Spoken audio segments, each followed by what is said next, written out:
Woman, I do not know what you are talking about.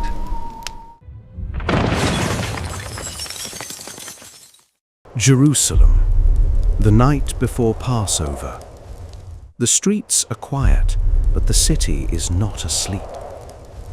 In a courtyard outside the high priest's house, a fire is burning.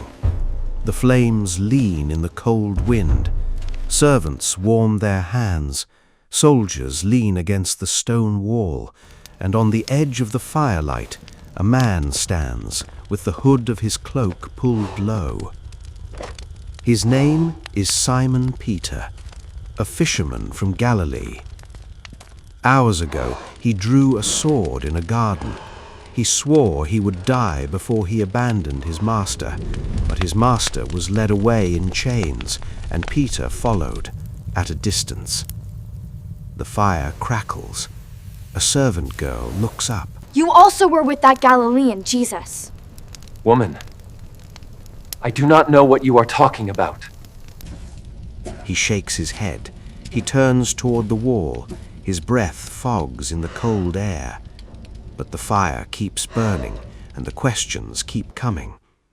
A second voice, then a third, each one closer than the last, each one harder to push away.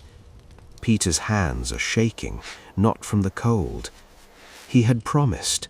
In the upper room, with bread still on his lips, he had promised, "Even if all fall away, I will not. Even to death I will follow." He had meant it, every word. But the courtyard is full of strangers. The master is somewhere inside, beyond a closed door, and every face that turns toward Peter is a knife pressed against his ribs. So he speaks, and the words that come out are not the words he meant to say.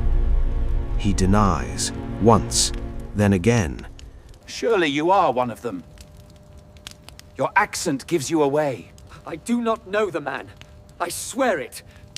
The sound cuts through the night like a blade. Peter freezes. His mouth is still open, the lie still on his tongue. And at that moment, across the courtyard, a door opens. Soldiers are leading the master out, bound, bleeding. And as he passes, he turns his head and looks straight at Peter.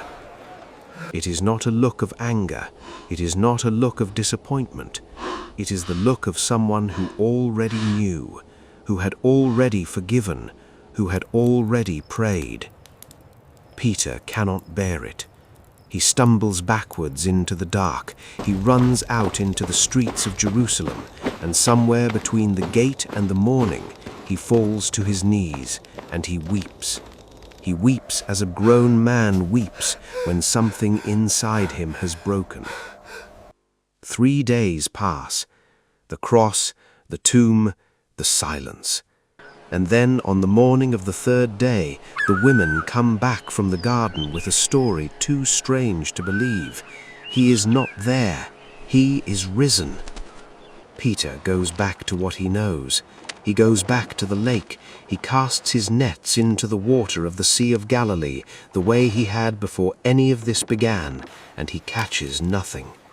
Until just after sunrise, when a figure on the shore calls out across the water and tells him to throw the net on the other side, and the net comes up so heavy that it cannot be dragged in.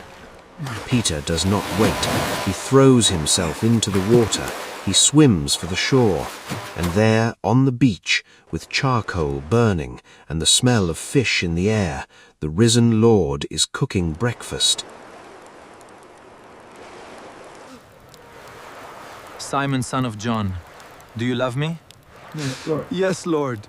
You know that I love you. 3 questions for 3 denials, and by the time the sun has climbed above the Galilean hills, Peter is no longer the man who broke at a fire in Jerusalem. He is the man who will preach in the streets of that same city, the man whose shadow will heal the sick, the man who will be crucified by his own request, upside down, because he will not be counted worthy to die the way his master died.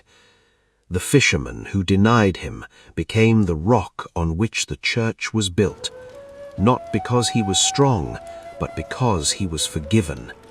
And the same Lord who looked across that courtyard still looks across every courtyard where his people stand cold and ashamed. He already knows.